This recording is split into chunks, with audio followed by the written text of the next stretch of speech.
Le XVe siècle français ressemble à une tapisserie déchirée par le fer et le sang. La guerre de 100 ans a épuisé les terres et les hommes. Pourtant, dans ce chaos, une lumière divine semble jaillir, Jeanne d'Arc. Et à ses côtés, comme un reflet d'acier poli, se tient Gilles de Rais. Maréchal de France à 25 ans, seigneur le plus riche du royaume, il est l'incarnation de la chevalerie. Mais derrière le héros de Nantes se cache une obscurité qu'aucun historien n'aurait pu prédire. Gilles de Montmorency-Laval, né dans une opulence insolente, n'est pas un noble ordinaire. Il possède une culture immense, une passion pour les livres enluminés et une dévotion apparente à la couronne. Lorsqu'il rencontre Jeanne à Chinon, une étrange alchimie s'opère. Il est nommé son protecteur officiel. Pendant des mois, il chevauche à ses côtés. Il est là lors de la levée du siège d'Orléans, là encore lors du sacre de Charles VII à Reims. Pour le peuple de France, Gilles est un ange gardien. Il dépense des fortunes pour financer les armées et les fêtes en l'honneur de la pucelle. Sa bravoure est indiscutable, son épée est une extension de la volonté divine. Il est le symbole de la résistance française, l'homme qui transforme le désespoir en victoire. En 1431, le monde de Gilles s'effondre. Jeanne est brûlée à Rouen. Pour Gilles, ce n'est pas seulement la perte d'une alliée, c'est la preuve que Dieu a abandonné ses élus. Pourquoi la justice céleste a-t-elle permis qu'une sainte finisse en cendres ? C'est à ce moment précis que la lumière de Gilles commence à faiblir.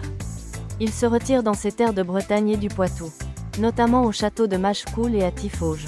Le maréchal fastueux devient un ermite excentrique. Il commence à dilapider son immense fortune dans des représentations théâtrales démesurées et des rituels religieux d'une complexité suspecte. Mais bientôt, le luxe ne suffit plus à combler le vide laissé par la guerre et le deuil. Le tournant sombre commence par un murmure. Dans les villages entourant Nantes, les mères s'inquiètent. Un fils parti chercher du bois ne revient pas. Une petite fille envoyée au marché disparaît. Au début, on accuse les loups, nombreux en ces temps de disette, ou les brigands qui infestent les routes. Pourtant, un motif émerge. Le nombre de disparitions devient alarmant. 10, 50, 100, puis plus de 300 enfants. L'atmosphère à Nantes devient lourde, électrique. La ville est coupée en deux, des familles entières sont dévastées par une absence inexplicable. Derrière les murs épais de Machecoul, Gilles de Rais mène une vie nocturne. Les paysans racontent avoir vu des lueurs vertes et bleues s'échapper des cheminées du château à des heures indues. On murmure le mot interdit. Gilles, obsédé par l'idée de retrouver sa fortune perdue et son pouvoir, s'est tourné vers les arts occultes. Aidé par un prêtre renégat italien nommé Francesco Prelati, il tente d'invoquer un démon nommé Baron. Le prix demandé par les ténèbres est simple, du sang innocent. Le suspense prend fin lorsqu'une mère, portée par le courage du désespoir, brise le tabou de la féodalité. Elle accuse ouvertement le maréchal de France devant l'évêque de Nantes, Jean de Malestroit. Ce qui suit est une opération sans précédent où l'Église et l'État s'allient pour abattre un colosse. Lorsque les autorités pénètrent dans le château, la réalité dépasse la fiction la plus macabre. Les caves et les oubliettes révèlent l'impensable reste humain calciné. Des vêtements d'enfants soigneusement pliés comme des trophées. Des instruments de torture qui témoignent d'une cruauté dépassant l'entendement. Gilles de Rais est le premier grand procès pour crime en série de l'histoire. Face à ses juges, l'homme ne nie rien.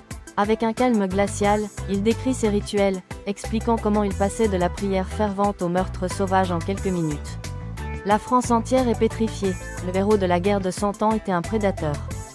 J'ai commis ces crimes pour mon propre plaisir, et pour nul autre but, confessa-t-il, brisant le cœur de ceux qui voyaient encore en lui le compagnon de Jeanne d'Arc. Le 26 octobre 1440, Gilles de Rais est conduit au gibet sur l'île de Biesse, à Nantes. La foule est immense. Il meurt par pendaison avant d'être jeté au bûcher, ironie tragique du sort pour celui qui n'avait jamais pardonné le feu de Rouen. Son histoire laisse une trace indélébile. Elle a donné naissance à la légende de Barbe Bleue, transformant le maréchal historique en un monstre de conte de fées pour prévenir les enfants du danger. L'histoire de Gilles de Rais est une leçon éternelle sur la fragilité de la vertu. Elle nous rappelle que l'héroïsme et la monstruosité peuvent cohabiter sous la même armure. Si Jeanne d'Arc représentait l'ascension de l'esprit humain vers le divin, Gilles en fut la chute brutale dans les abysses.